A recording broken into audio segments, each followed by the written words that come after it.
மூன்றாவது திறவுகோல் தர்மம் செய்வது. வீட்டில் இருக்கக்கூடியவர்கள் அவர்களுக்கு இயன்றவாறு தர்மம் செய்தால் அவர்களுடைய வீட்டிலே நல்ல பரக்கத்துக்கள், அபிவிருத்திகள் அல்லாஹ் சுப்ஹானஹு வ தஆலா அந்த வீட்டாருடைய மேலே இருக்கக்கூடிய கோபங்கள் இருக்குமானால் அவைகள் அனைத்தும் அணைந்துவிடும். சதக்காக்களை கொடுக்க வேண்டும். மிஸ்கின்கள், யாசகம் கேட்கக்கூடியவர்கள் வீட்டுக்கு வந்தால், வீட்டுக்கு வந்து கத்தினால், கதறினால் அவர்களை நாங்கள் விரட்டக்கூடாது. அப்படி விரட்டுவதன் மூலமாக அதிகமான தண்டனைக்குரியவர்களாக நாங்கள் மாறிவிடுவோம்.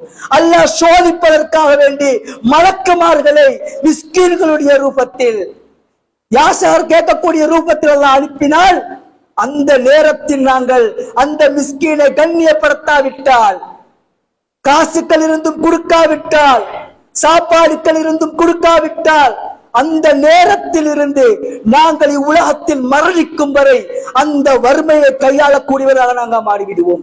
அல்லாஹ் நம்ம அனைவரை பாதுகாக்க வேண்டும். எல்லோருடைய வீட்டில் நடக்கக்கூடிய விடயம்தான்.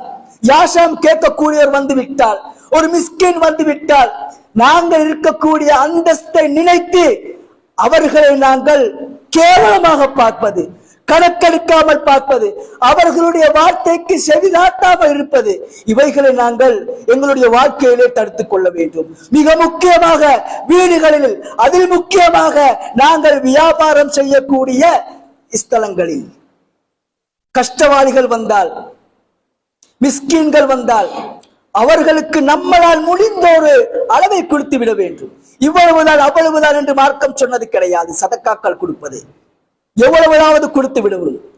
அதை கொடுப்பதன் மூலமாக அவர்கள் நம்மளுக்கு திருப்பி ஏசினாலும் அதிலும் பரக்கத்து இருக்கிறது.